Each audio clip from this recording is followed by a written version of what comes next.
BJP Narayana గారు, అమర ప్రశాంత్ రెడ్డి గారు,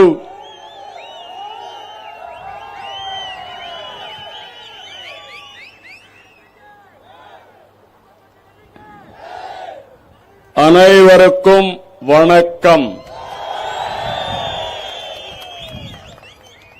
என் அன்பான தமிழ்நாடு மக்களே,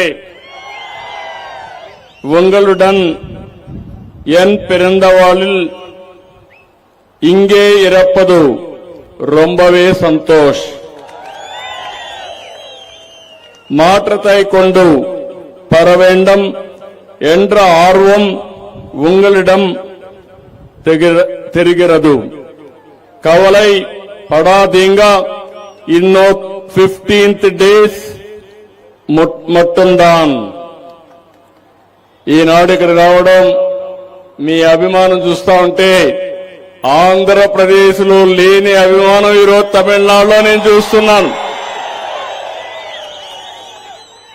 అయితే తమిళనాడు అంటేనే మనం గుర్తుపెట్టుకోవాల్సింది ద్రవిడ సంస్కృతికి మూలం.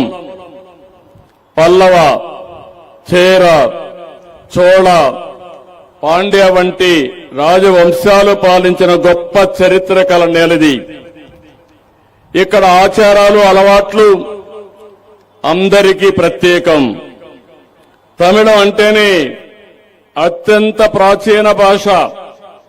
మీ అభిమానం ప్రపంచంలో ఏ భాషలో కూడా లేదు.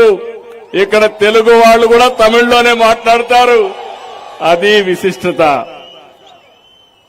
అందుకని స్వాతంత్రం వచ్చిన తర్వాత అంత మునుపు కూడా బాగా అభివృద్ధి అయిన ప్రాంతం తమిళనాడు. మనందరికీ ఒకప్పుడు రాజధాని మెడ్రాస్ ప్రెసిడెన్సీ, అంటే మద్రాసు కేంద్రంగానే ఆ రోజు పనిచేశాం. ఆ తర్వాత పొట్టి శ్రీరాములు గారి ఉద్యమంతో భాషా ప్రయుక్త రాష్ట్రాలు ప్రారంభమయ్యి ఆంధ్రప్రదేశ్ వచ్చింది, కర్ణాటక వచ్చింది, కేరళ వచ్చింది, గుజరాత్ ఇలాంటి రాష్ట్రాలు వచ్చాయి. ఎన్నో పరిశ్రమలు, వాణిజ్యానికి తమిళ గడ్డ పేరుగాంచింది. తమిళ ప్రజలంటే క్రమశిక్షణ, పట్టుదల, కష్టపడే మనస్తత్వం, తెలివితేటలు. ఇదే తమిళ సోదరుల సక్సెస్ సీక్రెట్.